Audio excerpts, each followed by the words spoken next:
కాంగ్రెస్ పాలనలో తెలంగాణ పరిస్థితి కైలాసం ఆటలో పెద్ద పాము మింగినట్టు అయిందన్నారు బీఆర్ఎస్ అధినేత కేసీఆర్. ఉన్న పథకాలన్నీ పీకేశారని మండిపడ్డారు. అన్ని గంగలో కలిపారని విమర్శించారు. కరోనా కష్టకాలంలో కూడా బీఆర్ఎస్ ప్రభుత్వం రైతు బంధు ఇచ్చిందన్న కేసీఆర్ కాంగ్రెస్ ఓళ్లు వచ్చి ఉన్నవి కూడా ఊడగొట్టారని దుయ్యబట్టారు. రైతు బంధుకు రామ్ రామ్, దళిత బంధుకు జై భీమ్ అంటారని తాను ఆనాడే చెప్పారని గుర్తు చేశారు. ఎన్నో ప్రభుత్వాల్ని చూశాము కానీ ఇలాంటి కుసంస్కార ప్రభుత్వాన్ని తాను ఎన్నడూ చూడలేదన్నారు. ఇక రాబోయే రోజుల్లో విజయం మనదేనని స్పష్టం చేశారు. ప్రత్యక్ష పోరాటాలకు సిద్ధం కావాలని గులాబీ శ్రేణులకు పిలుపునిచ్చారు. ఇన్ని రోజుల నుంచి గంభీరంగా ఓపిక బట్టి చూస్తున్నానన్న కేసీఆర్ తాను కొడితే దెబ్బ మామూలుగా ఉండదంటూ గర్జించారు. ఆ విషయం కాంగ్రెస్ పార్టీకి కూడా తెలుసు అన్నారు కేసీఆర్. ఈరోజు పరమేశ్వర్ పాటిల్ పాదయాత్ర చేయాలని అనుకున్నాడు. ఏంటి కారణం? ఎందుకోసం ఆయన పాదయాత్ర చేయాలి, ఈ పార్టీని బలోపేతం చేయాలి, ముందుకు పోవాలి అని ఎందుకు అనుకోవాల్సి వచ్చింది? దానికి ఒక బలమైన కారణం ఉంటుంది. ఏది ఊరికే ఉండదు, తమాషకు ఉండదు. బీఆర్ఎస్ పార్టీ ఆశామాషిగా ఏదో తమాషకు రాజకీయాల కోసం పుట్టింది కాదు. రాజకీయమే అనుకుంటే మీ మధ్యలో కొంతమంది ఏడాకులపల్లి మిత్రుల్లో ఉన్నారని నాకు ఇంతకుముందు హరీష్ చెప్పినాడు. అప్పుడు నేను మంత్రిగా ఉండే టైంలో ఏడాకులపల్లికి వచ్చినాను. ఆ ఏడాకులపల్లి చెరువు ఇవాళ పడుచుకోకపోతే ఆ రోజు నేనే నిలబడి బ్రహ్మాండంగా చేస్తే ఇప్పుడు ఆ చెరువు అన్నం పెడతా ఉంది. మనకు అధికారం లేకపోవడమో, పదవులు లేకపోవడమో, రాజకీయాల కోసమో పుట్టిన పార్టీ కాదు ఇది. మీ అందరికీ నేను మనవి చేసేది ఏంటంటే, ఇలా పరమేశ్వర్ పార్టీలతో పాటు వచ్చిన మిత్రులు మీరు చాలా దీక్షతో వచ్చినారు. మిగతా మిత్రులు కూడా దయచేసి వచ్చిన వాళ్ళు నేను అందరికీ కూడా కోరేది, చారిత్రక సందర్భంలో తెలంగాణ అనేటువంటి ఒక జాతి ఇతరుల చేతుల్లో చిక్కి విలవిల్లాడి సర్వనాశనం అయిపోయిన పరిస్థితి. మీకు ఇంకో విషయం కూడా చెప్పాలి. మీరు జహీరాబాద్ నుంచి వచ్చినారు కాబట్టి నేను ఉద్యమానికి ఇక పోవాలి, ఇక తప్పదు. తెలంగాణ అయితే తప్ప ఈ గడ్డకు విముక్తి రాదు, ఈ రైతులు బాగుపడరు, ఖచ్చితంగా 600 తేల్చుకోవాలని చెప్పి ఒక నిర్ణయానికి వచ్చినాయి. నిర్ణయానికి వచ్చిన తర్వాత రంగారెడ్డి జిల్లాలో నాకు ఒక భూమి ఉంది. ఇక గవర్నమెంట్ ఇళ్లలో మనం ఉండొద్దు కదా ఉద్యమం చేసేటప్పుడు, ఇండిపెండెంట్గానే ఉండాలని చెప్పి నిర్ణయం చేసుకొని ఆ భూమిని అమ్మేసి బంజారాహిల్స్లో నేను ఉండే ఇల్లు కొనుక్కున్నాను. కొన్ని డబ్బులు మిగిలి ఉండే, మిగిలితే కన్నా భూమి కొందామంటే ఒక ఆయన కలిసింది నాకు. వాళ్ళు కలిసిన ఆయన కాళహస్తి ఆయన గోపాలకృష్ణ రెడ్డి అని నా దోస్తుండే. ఎక్కడ పోయినామంటే ఇట్లా ఇల్లు కట్టుకుంటున్నా అని చెప్పి కొన్ని డబ్బుల్ని భూమి కొనుక్కోవాలంటే, నెల్లూరు ఆయన ఒక ఆయన ఉన్నాడు, నేను రేపు చెప్తాను, నీ దగ్గరికి వస్తాడు, ఆయన తీసుకుపోయి నీకు భూములు చూపెడతాడు అని చెప్పాడు. ఎవరు? నెల్లూరు ఆయన. సరే రాని మానికైతే చూద్దామని నేను పొద్దున వచ్చింది. వచ్చిన తర్వాత పోదాం సార్ అని బయలుదేరిన తర్వాత ఇక చక్కగా నారాయణఖేడ్ దాకా పోవాలి సార్ అని. సరే మంచిది పా అని చెప్పి సదాశివపేట కన్నా ముందు నుంచి చూపెడుతుంది నాకు. సదాశివపేట కన్నా జర ముందు నుంచి ఆడ 1700 ఎకరాలు ఆయనే అడ్వాన్స్ ఇచ్చింది. 1700 ఎకరాలు. ఇక ఆ నుంచి ముందుకు పోతుంటే ఇది పలానేది, ఇది పలానేది, ఇది పలానేది చెప్పుకుంటా జైరాబాద్ టౌన్కి వచ్చింది. వచ్చిన తర్వాత కొంచెం ఇప్పుడు అది మొగడంపల్లి మండలం అయిందేమో, ఆడ దిక్కు తీసుకొని పోయింది కొంత దూరం. అప్పుడు జైరాబాద్ మండలం ఉండేది. తీసుకొని పోయి చూపించింది ఇవన్నీ పలాంది. అలా ఒక్కంది కూడా మన తెలంగాణలో పోయలేదు, అన్నీ ఆంధ్రలో పోయలేదు. సరే ఇంకేం చూపెడుతున్నాను అడిగింది. ఇంకా చాలా ఉన్నాయి సార్, నారాయణఖేడ్కి కూడా పోవాలి, నాకు అర్థమవుతుంది కదా, తెలుస్తుంది కదా అని చెప్పి సరే ఇలా లద్దు బాయిసాబిగా రేపు తిరుగుదామని చెప్పి తెల్లారి మళ్ళీ తీసుకొని పోయాం. ఇక పోయి అటు నారాయణఖేడ్ దిక్కు చాలా దూరం పోయినాం. మన బీదర్ రోడ్ పోయి పోతాం కదా అటు చాలా దూరం పోతే ఇప్పుడు ఈయనది ఒక 60 ఎకరాలన్నది నన్ను దొరకపోయినది అలా చెరుకు పెడుతున్నారు. జరిగి మళ్ళీ మొగడంపల్లి ఇతరులకి జైరాబాద్ రూరల్ మండలం తీసుకొచ్చి వచ్చిన మన బుదేరా గుట్ట ఉంటుంది కదా అసలు మట్టి గుట్ట ఎక్కించి నిలబడితే మొత్తం కనబడుతున్నాయి ఇట్లా మామిడి తోటలు ఫామ్ హౌసులు ఆడ చూపెడుతుంది. ఇదే వాళ్ళదంటే ఇది సత్యరాజు గారిదండి 300 ఎకరాలు ఇది పలాని అని అన్ని ఆంధ్రలో పేర్లే.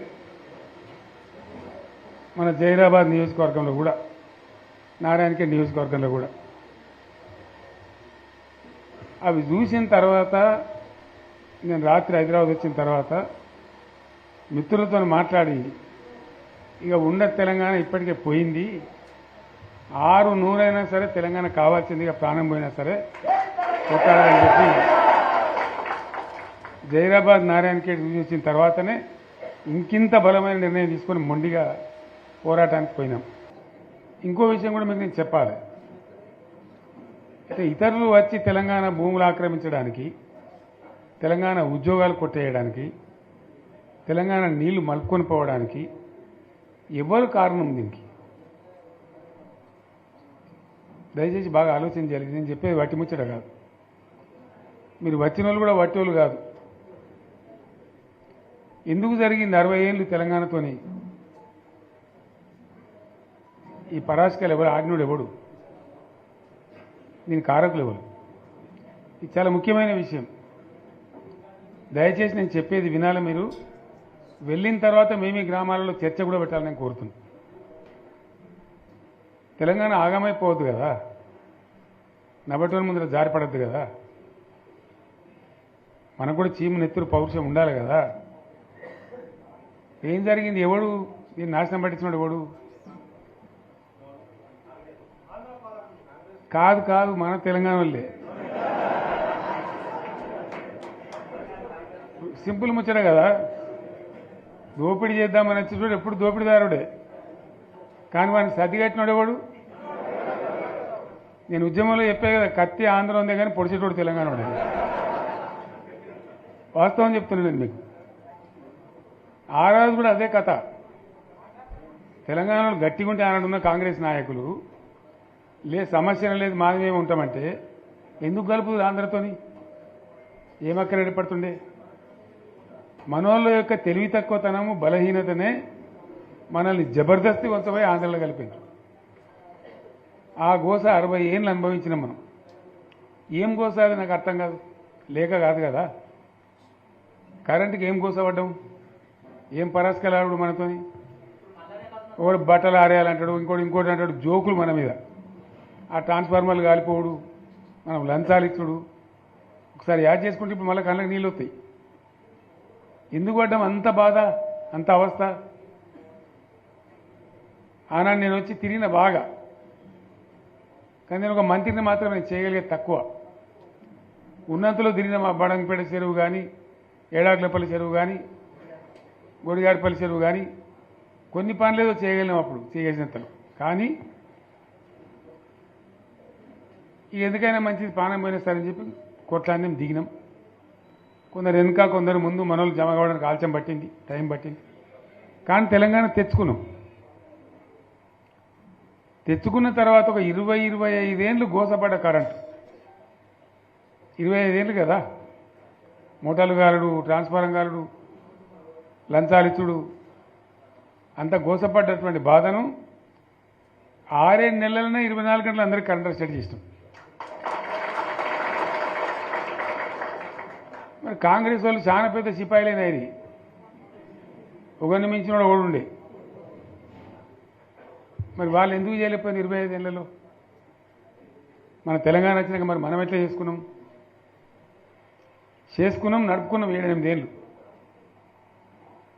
మంచినీళ్ళ బాధ పూర్తిగా తీర్చుకున్నాం. ప్రతి ఇంటికి నల్లాల ద్వారా నీళ్ళు వచ్చినట్టు ప్రతి ఇంట్లో నల్లా పెట్టి నీళ్ళు ఇచ్చుకున్నాం. తెలంగాణ వస్తే లాభమైంది. మా ప్రజలకు కొన్ని మౌలికమైన బాధలు పోవాలి, కొన్ని అవస్థలు తీరాలని చెప్పి మిషన్ భగీరథ కావచ్చు, మరొకటి కావచ్చు, కరెంటు కావచ్చు తెచ్చుకున్నాం. 24 గంటలు కరెంట్ ఇచ్చుకున్నాం. ఏమైనా ప్రాజెక్టు చెరువు కింద నీళ్ళు తీసుకుంటే బంద్ చేసినాం. నీటి తీరువ రద్దు చేసినాం. అట్లా ఎన్నో సదుపాయాలు చేసుకున్నాం. రైతులకు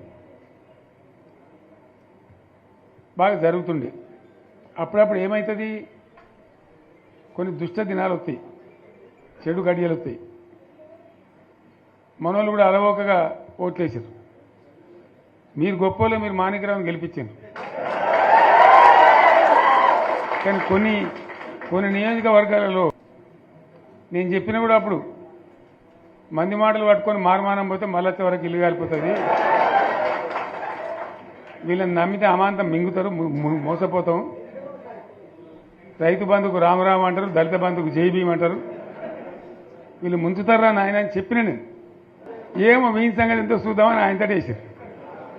వేసింది ఇరుకపోయారు, బాయిలో పడ్డారు, అయిపోయి ఉన్నాయన్నీ వీక్. ఇప్పుడు మళ్ళీ మొదటికి వచ్చానా కైలాసం ఆడలో పెద్ద పాము మింగినట్టు అయింది మళ్ళీ. అంతే కదా, గ్యారంటీగా మంచిగా సంసారం జరుగుతుంది. ఇద్దరు తువ్వకొచ్చినాం. రైతులు ఇంత ముఖం తెలివి అవుతుండ్రి, ఇంత బాకీలు కట్టుకుంటుండ్రి. ఎంతోమంది పాపం సిటీలు వేసుకుందరు, ఏదో వేసుకుందరు. రైతు బంధు పైసలు పడితే ఎంత సంతోషం ఉంటుండే. ఆయన పోయిన ఇప్పుడు గంగలు గడిచిపోయింది. ఇప్పుడు వాడు ఇస్తాడో ఏడో భగవంతుని కనుక ఇచ్చినా కూడా మోసమే. ఏదో మళ్ళీ ఎలక్షన్ కోసం దానికోసం చేస్తారు తప్ప కడుపు నిండా ప్రేమను ఇచ్చేది గిట్లే ఉంటుందా? మనం ఉన్నప్పుడు కరోనా వచ్చింది.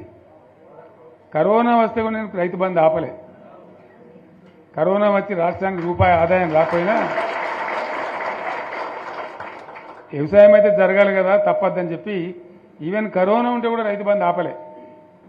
అంత ఒక నిర్ణయం తీసుకొని రైతాంగాన్ని నిలబెట్టాలని, కాపాడుకోవాలని చెప్పి ఒక 4-5 మంచి స్కీములు తెచ్చి వాళ్ళని కాపాడుకున్నాం. గౌరవంగా బతికిన రైతులు ఒక ధీమా వచ్చినండి. రైతు బీమా పడితే ఎంతమందికి సాయం జరిగింది? గుంట భూమి ఉన్న కూడా మంచిగా సాయం జరిగింది, చిన్న రైతు కూడా సాయం జరిగింది. అట్లా అందరికీ మనం గొర్రెల కాపలకు గొర్రెలు ఇవ్వడం కానీ, చేప పిల్లలు కానీ, అనేక రకాల అన్ని వర్గాల ప్రజలను ఎట్లా ఆదుకోని అట్లా ఆదుకున్నాం. మా తెలంగాణ కదా మేము తెచ్చుకున్నాం కష్టపడి. మా వాళ్ళందరి పైకి రావాలి. కాంగ్రెస్ గవర్నమెంటు, కాంగ్రెస్ పార్టీ మొదటి నుంచి కూడా ముస్లింలు ఓట్లేసుకున్న తప్ప ముస్లింలకు మనం చేసినరా? ముస్లిం మైనార్టీ పిల్లలకు, మన గిరిజన పిల్లలకు, మన ఎస్సీ పిల్లలకు, మన బీసీ పిల్లలకు ఎంత మంచి రెసిడెన్షియల్ స్కూల్ పెట్టుకున్నాం. అందరినీ కూడా ముందుకు తీసుకుపోవాలి.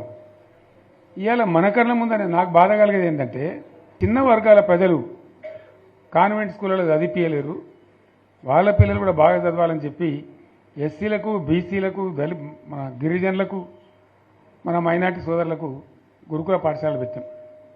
అద్భుతమైన చదువు చదువుకునే వాళ్ళు. ఇవాళ మొత్తం రోజు బడి పిల్లలు విషాహారము, కడుపు నొచ్చుడు, బాధపడు, పురుగులు అన్నం పెట్టుడు. పిల్లలు వెళ్ళిపోతున్నారు, ఆ స్కూళ్ళ నుంచి ఇళ్ళకి వెళ్ళిపోతున్నారు. తల్లిదండ్రులు కూడా భయపడి తీసుకుపోతున్నారు. ఏం ఘోరం ఇది, నాకు అర్థం కాదు. మళ్ళీ ఇది చేసేవాడు ఇప్పుడు మళ్ళీ అదే కాంగ్రెస్ పార్టీ. అంతేనా? మళ్ళీ పాత కాంగ్రెస్ మోపోయింది, మళ్ళీ కరెంటు కోతలు మోపోయినాయి. ఎండాకాలం ఇంకేం గతి అవుతుందో, మార్చి ఏప్రిల్ ఏమవుతుందో. ఇంకా ఇక్కడ కరెంటు కోతలు మోపోయినాయి, ఇటు మంచినీళ్ళు సరికొత్తలేవు, అడిగే నాతులు లేడు. ఎవడన్నా గట్టిగా నిలదీసి అడితే వాడిని పోలీస్ స్టేషన్లో పట్టేయడం. ఇదేనా రాజ్యం? ఇట్లే ఉంటుందా రాజ్యం? ఎందుకు వచ్చింది ఈ పరిస్థితి చెప్తా. నాకు తెలిసి నాకేం గుర్తులేదు. నేనేమంటున్నా అంటే, ఇట్లా అనేక పనులు చేసుకున్నాం మనం. గోదావరి నుంచి నీళ్ళు తెచ్చుకున్నాం. నీళ్ళు తెచ్చుకొని మంచినీళ్ళ తర్వాత సాగునీళ్ళు ఎంబడబడ్డాం. మెదక్లో యువతల ప్రాంతం అంతా కొంత అందినాయి నీళ్లు, పాత మెదక్ జిల్లాలో. మీదికి మిగిలిపోయినాయి మన 2 తాలూకాలు ఉండే, నారాయణఖేడ్, జైరాబాద్. వాళ్ళకి నీళ్ళు రావాలి. ఎట్లా రావాలి గోదావరి నీళ్లు? సింగూరు ఓ టైంలో నిండుతుంది, ఓ టైంలో నిండది. మరి నిండినప్పుడు ఎట్లా? గోదావరి నీళ్ళే దిక్కు. ఇక్కడ ఏదైతే మల్లన్న సాగర్ కట్టామో 50 టీఎంసీలతోని, దీనికే లింకు చేసి సింగూరు నింపేటట్టు సింగూరు నుంచి లిఫ్ట్ చేసి సంగమేశ్వర బసవేశ్వర అని 2 లిఫ్ట్లు పెట్టుకున్నాం. 2 తాలూకాలకు రెండిటికి కూడా లక్ష ఎకరాల పైచీలకు వచ్చేటట్టు ఎకరాల నీళ్ళ స్టేట్ పెట్టుకున్నాం. టెండర్లు పిలిచినాం, పనులు స్టార్ట్ అయినాయి, గుత్తేదారులు వచ్చిండ్రు, పనులు మొదలుపెట్టిండ్రు. ఇవాళ ఈ కాంగ్రెస్ గవర్నమెంట్ ఆ టెండర్లు ఎందుకు ఆపింది? సంగమేశ్వర బసవేశ్వర ఎత్తిపోతల పథకాలు ఎందుకు నిలిపేసింది? ఎవరి కోసం నిలిపేసినట్టు? నేను హరీష్ రావుకు చెప్తున్నా, మీరు 2 తాలూకాల ప్రజలను కూడా సమీకరించి సంగమేశ్వర బసవేశ్వర మీద పెద్ద ఎత్తున దండయాత్ర చేయాలి, పోరాటం చేయాలి. తప్పదు కదా, కొట్లాడితేనే తెలంగాణ వచ్చింది. ఇది కూడా రావాలని కొట్లాడాలంటే ప్రజలు విజృంభించాలి, అయితేనే నీళ్ళు వస్తాయి. సంగమేశ్వర లిఫ్ట్ రావాల్సిందే, బసవేశ్వర లిఫ్ట్ రావాల్సిందే. ఖచ్చితంగా 2 తాలూకాలకు కూడా 1,50,000 ఎకరాలకు నీళ్ళు వస్తే పంటలు పండితే మనం బతుకుతాం. అంతే కదా, ఆందోళన కొడుతుంది. దానిలో సంగమేశ్వర బసవేశ్వర ఆందోళన కూడా ఉంది. సింగూరు కాక సింగూరు మీది ప్రాంతానికి వచ్చేదంతా కూడా దాదాపు 70,000-80,000 ఎకరాల ఆందోళన కూడా ఉంది. సో అంత మంచి ప్రాజెక్ట్ ఇవాళ కాంగ్రెస్ ఎందుకు ఆపింది? ఓ మినిస్టర్ ఉన్నాడా, ఆయన ఆందోళన. మరి ఆయన ఏం చేస్తున్నట్టు? మంత్రి పదవులు, ముఖ్యమంత్రి పదవులు ఎందుకు? 10 మందికి మెయిల్ చేయటానికా, లేదా తమాషా చేయడానికా? డ్రామా కాదు కదా. కాబట్టి మనం వీళ్ళ మెడలు వంచి ఖచ్చితంగా వాటిని సాధించాలంటే పోరాటానికి సిద్ధం కావాలి. ఓపిక పెట్టినాం మనం ఓపిక పెట్టలేదు. ఇప్పుడు 14 నెలలు అవుతుంది ఈ గవర్నమెంట్ వచ్చి. మనం ముందే అంటే మనం కన్నేరు అందరూ ఇంకోటి అందరూ ఓపిక పట్టినాం. ఇప్పుడు వాళ్ళు ఇక కుయ్యలేదు, కుట్టుకోలేదు, ఏం లేదు, మాటనే లేదు. అంటే మనం కొట్లాట చేయాలి, ప్రత్యక్ష ప్రజా పోరాటాలు లేవదీసి ఖచ్చితంగా ఈ ప్రభుత్వం మెడలు వంచి సంగమేశ్వర బసవేశ్వర సాధించాలి. అటువంటి అవసరం ఏర్పడితే పోరాటాన్ని నేను కూడా మీతో పాటు వస్తానని మనం చేస్తాను. తప్పదు మరి, మనకేం చేస్తాం? మంచి మాటకు మంచి మాట, చెడ్డ మాటకు చెడ్డ మాట, అంతే కదా. పోరాటం లేవదీయాల్సిందే. మీ ఎమ్మెల్యే మాణిక్యరావు నాయకత్వంలో, అక్కడ మాజీ ఎమ్మెల్యే భూపాలరెడ్డి నాయకత్వంలో, మీ జిల్లా నాయకుడు హరీష్ నాయకత్వంలో ఖచ్చితంగా దీని మీద పోరాటానికి మీరు బాటలు ఏర్పాటు చేయండి. మొత్తం యావత్ జిల్లా కూడా మీతో కలిసి వస్తుంది. అందరు నాయకులు వస్తారు, అందరు కూడా ఉంటారు. సంగారెడ్డి ఎమ్మెల్యే గారు కూడా మీతో పాటు ఉంటారు. అందరం కలిసి కొట్లాట తప్ప రాదు. అయితే ఈ కొట్లాట మనకు తప్పదు. ఎవలకు? బీఆర్ఎస్ వాళ్ళకు. ఎందుకంటే బీఆర్ఎస్ పుట్టిందే తెలంగాణ కోసం. తెలంగాణ సాధించడం, తెచ్చిన తెలంగాణను లైన్లో పెట్టినాం మనం. మళ్ళీ ఇప్పుడు ఈ దరిద్రులు వచ్చి మళ్ళీ నాశనం పడుతున్నారు, అంతే కదా. మళ్ళీ దీన్ని కాపాడాలంటే ఎవడు కాపాడు? మళ్ళీ మన నుంచే కావాలి. మళ్ళీ ఇది లైన్లోకి రావాలి, అందరూ మంచిగా ఉండాలి. ఎందుకంటే మనకు, మన పార్టీకి కులం లేదు, మతం లేదు, జాతి లేదు. తెలంగాణలో ఉన్న ప్రతి బిడ్డ మనోడే.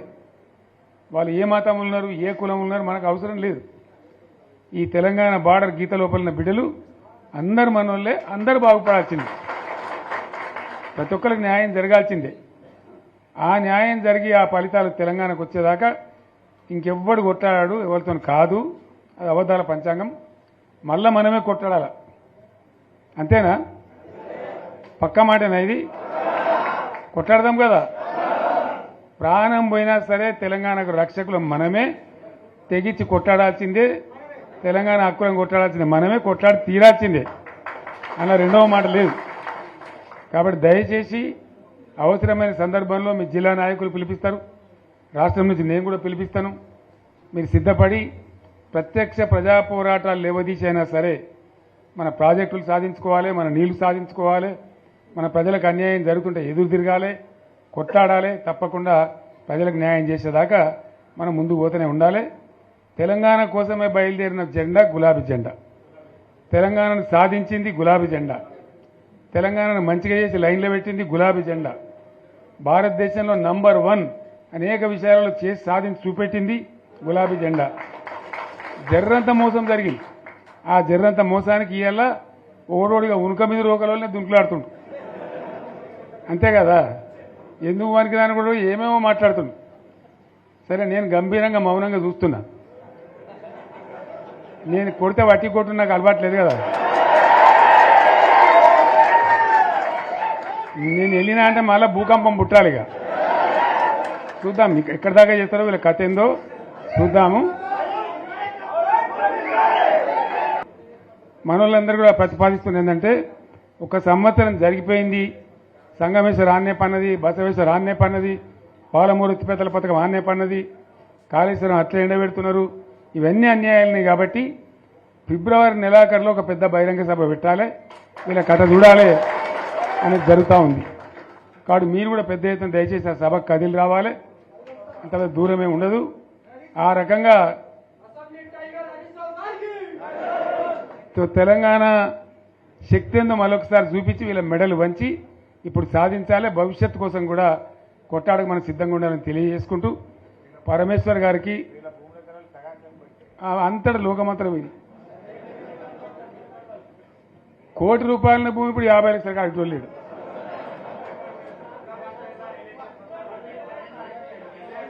ఈ ఒక్కని బాధగా ఉంది. వచ్చారు హైదరాబాద్కి, అందులోకి 2 ముస్లిం సోదరులు వచ్చారు. साहब सोप तबाह हो गया, इफलासी मुफ्त क्या तब होगा, तुम्हारे क्या हो, तुम हैदराबाद में तुम लोग हैं, मेरा कारोबार है साहब, मेरा छोटा मोटा कारोबार है, होटल भी है, 70% गिर गया अब. हर कोई पूछ रहा है, हर कोई केसीआर को याद कर रहा है साहब अंటారు. వాళ్ళు మాట్లాడుతున్నారు. ఎక్కడి ప్రతి ఒక్కరు భూముల ధరలు పోయినాయి, మన్ను పోయినాయి, మసానం అన్ని పోయినాయి. ఎంత మంచిగా 4 ఎకరాల రైతు నేను 4 కోట్ల ఆసామని అనుకుంటుండే, అంత ధీమా ఉండే, ఎంత బాగుండే. హైదరాబాద్ నుంచి అడిగితే కూడా వచ్చి మనం ఇవ్వకపోదాం భూములు, డిమాండ్ పెరగానని. అంత బ్రహ్మాండంగా మారుమూల ప్రాంతంలో కూడా 40 లక్షలు 50 లక్షలు ఎకరానికి ఉండే. అటువంటిది సగానికి సగం పడిపోయి మొత్తం నాశనం చేశారు. వీళ్ళని ఇట్లే వదిలిపెడితే ఇంకింత నాశనం అవుతుంది. కాబట్టి మనం కొట్లాడాల్సిందే. నేను ఇంకొక మాట మీకు చెప్తా, ఎలక్షన్లలో నేను మస్తుగా చూసిన 50 ఏళ్లలో పార్టీలు గెలితే ఓడతాయి. ఇంత మాయలు మీ ఏడాది లోపలనే కాంగ్రెస్ పార్టీ దొరికితే కొడతాం రానంత కోపంలో ఒక్కటే ఏడాది లోపు. ఇంకా వాళ్ళ బొంద తెలివికి నిన్న వాని పార్టీడే మంది పెట్టలు, అదేందో పోలింగ్ పెట్టిన వాడు చూసిరా మీరు. ఆ పోలింగ్ పెడితే 70% మనకు వచ్చింది, 30% మనకి వచ్చింది. వాడు పెట్టింది మనం పెట్టింది కాదు. 75 ఇది పరిస్థితి. అదే నేను ఏమంటున్నా అంటే, ఫామ్ హౌస్ అంటే ఇక్కడ ఏముంటుంది, వారి ఉంటుంది, మక్కు ఉంటుంది, అల్లం ఉంటుంది. కాంగ్రెస్ వాళ్ళు అయితే మనిషి తెరిచే పారబడి తవ్వచ్చు కూడా లంగత. దీన్ని ఫామ్ హౌస్ అని మనం బదనాం చేసి అంతే కదా. నేను ఏమంటున్నా అంటే, అన్ని మబ్బులు వీడిపోయినట్టు ప్రజలకు అన్నీ తెలిసిపోతున్నాయి. మంచి ఏంది, చెడ్డ ఏంది, ఏం జరిగింది అన్నీ ఇంకా ఘోరమవుతుంది నేను చెప్తున్నా. వీళ్ళ తెలివితక్కువతనానికి ఏమైంది, నిన్న మొన్న రిపోర్ట్ వచ్చింది. Comptroller and auditor general of India అని కాగ్ అంటారు దాన్ని, కాగ్ రిపోర్ట్ వచ్చింది. గవర్నమెంట్లో వచ్చిన ఆదాయం కంటే 13,000 కోట్ల రూపాయల ఆదాయం తగ్గిపోయింది. ఇంకా మార్చికి పోయేవరకల్లా ఇంకో 3-4 వేల కోట్లు అవుతుంది. అంటే 15,000 కోట్ల ఆదాయం పోతుంది. 15,000 కోట్లు పెంచుకుంటూ పోయినా నేను చెప్పి చేసుకుంటూ పోయినాను. ఏడాది 10 నుంచి 15,000 కోట్ల ఆదాయం పెరిగేది మన టైంలో. అంత జాగ్రత్తగా మనం వ్యవహారం చేసినాం. ఇలా ఉల్టా 15,000 కోట్లు పడిపోయింది. ఇంకా వాడేమిస్తాడుగా, ఇంకేమైనా ఇస్తారా? ఇంకో 4-5 నెలలు అయితే జీతాలకే కష్టమైంది ఉంటుండ్రు. అందరు పెండింగ్ పెట్టి రిటైర్ అయిన దొరుకుతలు పైసలు మీరు చూస్తాను కదా పేపర్లలో. సో ఆ విధంగా రాష్ట్ర ఆర్థిక పరిస్థితిని కూడా దివాలా తీయించారు. ఇవాళతోనేం కాదు, 100కు 100% ఇప్పటికే ప్రజల నిర్ణయానికి వచ్చిండ్రు.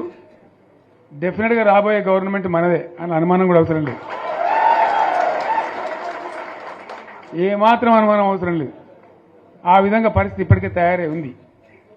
కాబట్టి దయచేసి నేను మీ అందరినీ కోరేది, మీకు మంచి ఎమ్మెల్యే ఉన్నాడు మాణిక్రావు గారు, ఆయన నాయకత్వంలో మంచిగా పనిచేసి మంచిగా ముందుకు పోయి చాలా చక్కగా మంచి ఫలితాలు భవిష్యత్తులో సాధించాలి. పరమేశ్వర్ పాటిల్ గారికి వారి వెంట వచ్చిన మిత్రులకు నేను ప్రత్యేకంగా ధన్యవాదాలు చెప్తా ఉన్నా.